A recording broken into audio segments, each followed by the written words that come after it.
میری بات ختم پیسہ ہضم، یہ وہ والا کام تو نہیں ہو سکتا. آپ نے کتنی بڑی اسٹیٹمنٹ دی، کانسپریسی تھیری، رجیم چینج، حقیقی آزادی، ہم کوئی غلام ہیں، ایبسلیوٹلی ناٹ.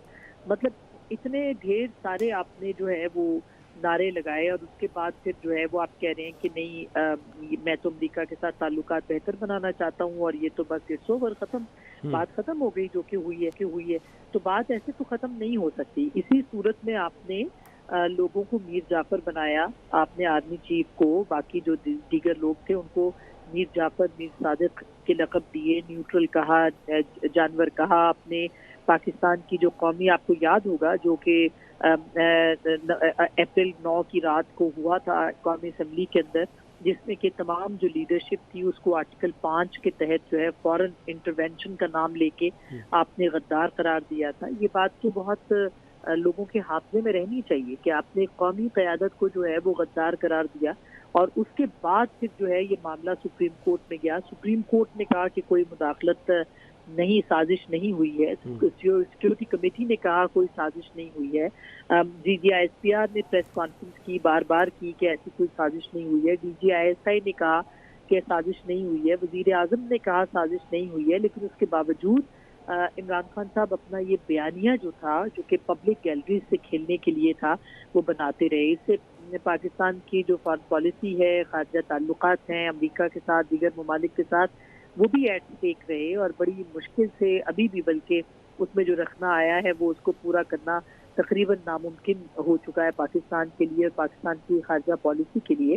لیکن آپ نے ایک پبلک نیریٹو بنانے کے لیے، ایک بیانیہ بنانے کے لیے ایک ایسا معاملہ گھڑا جس کے پاؤں جو تھے وہ موجود ہی نہیں تھے، اور وہ اب تک چلا جا رہا ہے. اس کے جو بھی سائفر کے حوالے سے کہانی تھی، وہ کہانی بے شک سائفر اگر آیا بھی تھا تو اس طرح کے سائفر جو ہے وہ آتے رہتے ہیں. اور ٹھیک ہے جو آپ بات کر رہے ہیں کہ وہ مداخلت، قطعی طور پر کوئی مداخلت اس کے اندر ثابت نہیں ہو سکی. اور پتہ چل گیا کہ پاکستان کے اندر جو ہے وہ یہ ایک، پھر اس کے بعد آڈیو لیکس بھی ہوئی جس میں کہ اعظم خان سے کانورسیشن تھی، سابق وزیر اعظم کی، ان کے لوگوں کی بات چیت تھی. شاہ محمود قریشی صاحب جو پورا اسکرپٹ وہ تیار کر رہے تھے دونوں کہ ہم نے اس کو کیسے کھیلنا ہے، لیٹس پلے ود اٹ.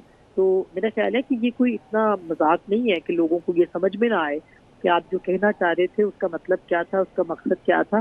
اور اب جب کہ آپ نے خود ہی اس غبارے میں سے ہوا نکالی ہے تو بالکل اس سے عوام سے معذرت کرنی چاہیے، امریکہ سے معذرت کرنی چاہیے، پاکستان سے معذرت کرنی چاہیے، اور پاکستان کی قومی قیادت سے معذرت کرنی چاہیے کہ جن کو کہ غداری کے، اور پاکستان کے جو آرمی چیف اور جو عسکری قیادت تھی جس کو کہ آپ نے کہا کہ وہ غدار ہیں، میر جعفر ہیں، صادق ہیں، میر صادق ہیں، اور پتہ نہیں کیا کیا ہے، ان سب سے معافی مانگنی چاہیے. تو میرا خیال ہے کہ یہ بہت اہم اسٹیٹمنٹ ہے. اور اس کو وہ کہہ رہے ہیں کہ انٹرپریٹیشن مختلف کی جا رہی ہے. جو انٹرپریٹیشن کی جا رہی ہے، آپ ایک انڈیپینڈنٹ انٹرویو دیں، اپنے جو چہیتے یا فیوریٹس ہیں ان کو نہ دیں، بلکہ انڈیپینڈنٹ صحافی جو ہیں ان کو آپ انٹرویو دیں اور اس میں بتائیں کہ آپ نے یہ کیوں کیا، آپ نے یہ کیوں یہ بیانیہ بنایا، اور آپ کے اس انٹرویو کے مطلب کیا ہیں، جو کہ کس طرح غلط لیا جا رہا ہے، جس میں کہ آپ نے کہا ہے کہ it's over and it's behind me now. So میرا خیال ہے کہ یہ ایک آہستہ آہستہ اور چیزیں بھی کھلیں گی، ابھی تو یہ ابتدا ہے. بالکل ٹھیک ہے، ابتدائے عشق ہے آسمہ صاحبہ، بالکل ٹھیک ہے. سلیم بخاری صاحب نے بھی جوائن کیا ہے. سلیم بخاری صاحب، جیسا ابھی آسمہ صاحبہ بھی کہہ رہی تھیں کہ ان کو معذرت کرنی چاہیے، معافی مانگنی چاہیے، کیونکہ جس مفروضے کے ستون پر انہوں نے اپنے بیانیے کی منزل کھڑی کی تھی وہ تو دھڑام سے گر گئی نا، جس طرح سے انہوں نے یو ٹرن لیا ہے. اور کیا یہ اتنا سمپل ہے کہ جیسے وہ انگریزی کی ہے نا کہ جملہ ہے کہ آل از فارگاٹن، تو کیا اتنا سمپل ہے کہ ان کا یہ کہنا کہ جی آل از بیہائنڈ می، تو اس سے سب لوگ بھول جائیں گے، خاص طور پر وہ لوگ جو خود عمران خان صاحب کے بیانیے کو لے کر آگے چلتے ہیں؟ بخاری صاحب، سلیم بخاری صاحب، کیا آپ مجھے سن سکتے ہیں؟ چلیں جی، بخاری صاحب سے بھی دوبارہ رابطہ کرتے ہیں. اور آسمہ شرازی صاحبہ بھی ہمارے ساتھ، امیر طاہر صاحب بھی ساتھ ہیں، جو عمران خان صاحب نے فائنینشیل ٹائمز سے بات کی ہے. اب اس پر یہ بھی ہمارے تجزیہ کار جو ہمارے ساتھ معزز موجود ہیں، ان کا یہ کہنا ہے کہ اس کو ایک باقاعدہ کہ انٹرویو دینا چاہیے، بتانا چاہیے عمران خان صاحب کو کہ کس چیز سے وہ اب پیچھے ہٹ رہے ہیں. اپنے وہ بیانیہ جو انہوں نے کھڑا کیا تھا، خاص طور پر وہ کہتے تھے کہ امریکہ کی میرے خلاف سازش تھی جس کا حصہ بنی یہاں کی گورنمنٹ، یہاں کے لوگ، اور اب کہتے ہیں کہ امریکہ پر الزام نہ تھا. امریکی سازش کا معاملہ ختم ہو چکا. چکا. اس کے ساتھ ساتھ انہوں نے یوکرین پر حملے کے دوران جو روس کا دورہ کیا تھا اس کو بھی اپنی غلطی قرار دیا ہے. لیکن معاملہ اتنا سیدھا سادہ ہے نہیں. جس طرح سے اپنا انہوں نے بیانیہ نہ صرف پیدا کیا اور اس کے بعد اس کو لے کے چلے اور اس کے بعد ان کے جو فالوورز ہیں وہ بھی اس کو ساتھ لے کے چلے. تو بخاری صاحب، سلیم بخاری صاحب میرے ساتھ موجود ہیں. سلیم بخاری صاحب، کیا یہ اتنا سادہ معاملہ ہے کہ عمران خان صاحب نے ایک بات کہہ دی کہ جی وہ سب کچھ پیچھے رہ گیا، آل از بیہائنڈ می، اور لوگ بھول جائیں گے کہ انہوں نے کون سا بیانیہ لے کر وہ چلے تھے اور عوام کے ذہنوں میں اسے انجیکٹ کیا تھا؟ بہت شکریہ آپ کا. پہلی بات تو یہ ہے کہ عمران خان صاحب جو ہیں وہ اپنے منہ سے یہ کہتے رہتے ہیں کہ یو ٹرن لینا جو ہے یہ بڑے لیڈروں کا کمال ہے. یہ بھول جاتے ہیں وہ کہ اگر کوئی بھی شخص جھوٹ بولے اور ڈٹائی سے جھوٹ بولے تو اس کے اوپر معاشرہ جو ہے وہ لان تان کرتا ہے. یہ لیڈر کی کوالٹی کہاں سے ایجاد کی ہے انہوں نے؟ کون سی اسلامی ریاست میں اور ریاست مدینہ میں یہ ہوتا تھا کہ ایک لیڈر جو ہے جو قوم کو لیڈ کر رہا ہے دھڑ جھوٹ بولے پھر اس کے بعد اپنے کہے سے پھر جائے؟ یہ کہاں سے خوبی ہو گئی اس اسلامی نظریے کے تحت؟ ہماری یہ سمجھ میں نہیں آیا. اور اب پچھلے 7 مہینے سے جو انہوں نے پوری قوم کو یرغمال بنایا ہوا تھا اس سائفر کے بیانیے کے اوپر، اب وہ کہتے ہیں یہ تو ماضی کا قصہ پارینہ ہے اور یہ کہ مجھ سے غلطی ہو گئی تھی، میں ماسکو گیا تھا. آپ نے تو ساری بنیاد ہی گڑی تھی اس پر چونکہ میں ماسکو چلا گیا تھا لہٰذا امریکہ کو یہ قابل قبول نہیں تھا.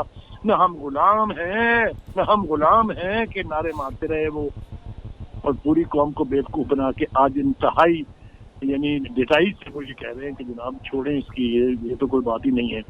تو میرے خیال سے 2-3 طریقے سے اس کو دیکھا جا سکتا ہے. ایک تو یہ کہ چونکہ پوری قوم کے خارجہ تعلقات کو اسٹیک پہ ڈالا انہوں نے، ایک سپر پاور کے ساتھ محاذ جنگ کی صورتحال کریٹ کی انہوں نے، تو یہ تو بالکل ایک طرح سے میں سمجھتا ہوں ہائی ٹریژن ہے.